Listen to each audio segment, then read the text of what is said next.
For me, it has been though to be that guy that does what people say can't be done. You know, and I think it started with trying to please my mother and trying to please my grandmother, and they always wanted higher for me. They always wanted more for me, and it got to the point that I wanted to be something. I wanted to be somebody, and it made me choose certain roles. It made me turn down certain roles. There is more than an image that I want to project. I want to be the person that is the first person there and the last person to leave. That's what I want to be, because I think that the road to success is through commitment and through the strength to drive through the commitment when it gets hard, and it is going to get hard, and you're going to want to quit sometimes, but it'll be colored by who you are and more who you want to be. I definitely found that wanting to be an actor stems from wanting to be somebody. My mom wanted me to be a truck driver because that would mean I would make $24,000 a year if I went to Truck Masters, and I'll be twice what my father made, and she thought that would happen. But something inside of me said I don't want to drive a truck. There's something else that matters more to me, and I decided I wasn't going to go for money instead of passion, and the reward's been pretty amazingly better than being a truck drive. It's not bad being a truck driver, it's just not what I was after, and I look back, and one of the things that helped me was my original teacher Jim Rohn, who was a personal development speaker I went to hear when I was 17. He said so the first time I heard him. He said, you know, it's really simple. If you want life to change, you got to change. If you want life to be better, you've got to get better.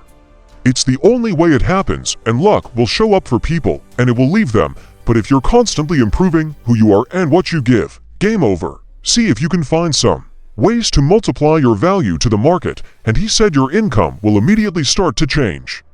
See if you go through life holding back, and most of us do. Most of us, if we ask ourselves, have we done all we can do?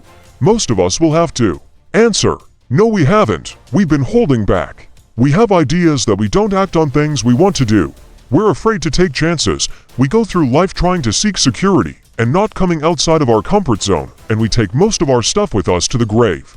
Up until then, I was hoping that the economy would change.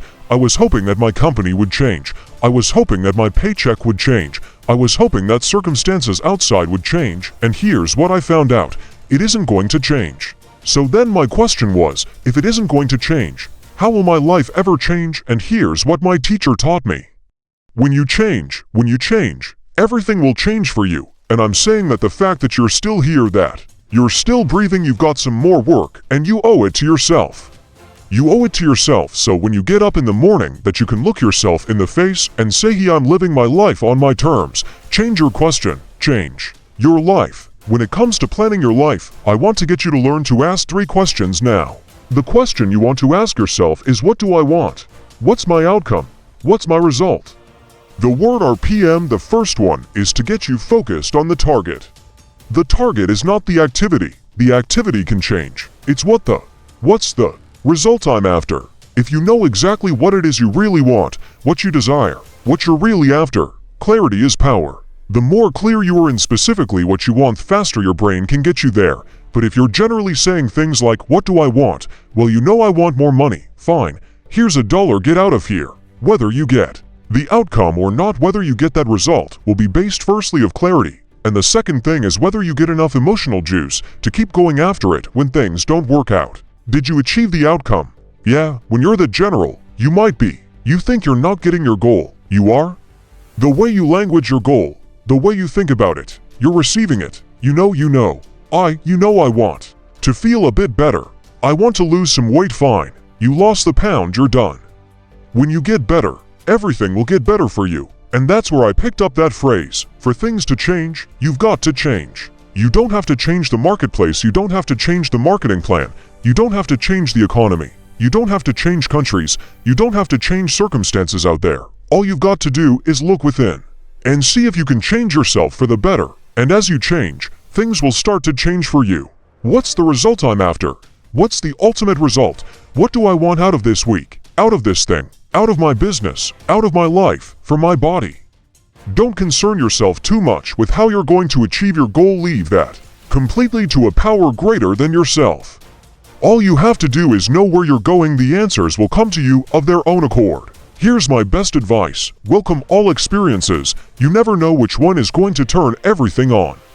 Are there going to be some moments when you want to give up?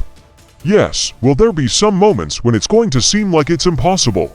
The pain that you're experiencing, the disappointment that you're experiencing that you're going to say, it's not worth it? Yes, that's going to be right there for you. It's going to be in your face telling you to go back. When we think about changing our lives, usually that means changing your behaviors or retraining yourself, getting new habits, going out, and trying them out, and changing your life. This is about changing your thoughts, and then your life will change. Change your thoughts, change your life. Benjamin Disraeli said nothing can resist a human will that will stake its existence on its purpose. Shortly put, I'll do it or die. Know that all you have to do is hold your goal before you. Everything else will take care of itself, and I can tell you that it doesn't make any difference what age you are, whether you're a teenager watching this or whether you're someone in your 60s, 70s, 80s, or anywhere along the way. You can make that change. Every thought, every feeling, every emotion you experience in this lifetime is shaped by beliefs and values. All of your life is controlled by decisions you make. Decisions about what to believe, decisions about what to feel, decisions about what to do, and most of us are on automatic pilot, letting the world trigger us instead of taking back control of our life. And when you do that, just think of it this way. Anything you want to change your body, you want to change your career, your business, your relationship, what to do requires the right strategy. If you want to lose weight and keep it off, you can't obviously just throw your pendulum and go on some silly diet. You have to know the things that are going to give you lasting results. So we teach those strategies, but some people even know what to do, but they don't do it. And why are we able to get people to do it, to follow through? Because 80% of success in anything, my friends, is psychology, and 20% is mechanics. What that means is there's how to do stuff, and there's why to do stuff. How to do it is not that complex, and if you really learn from somebody who knows those refined distinctions, they can show you those tipping points.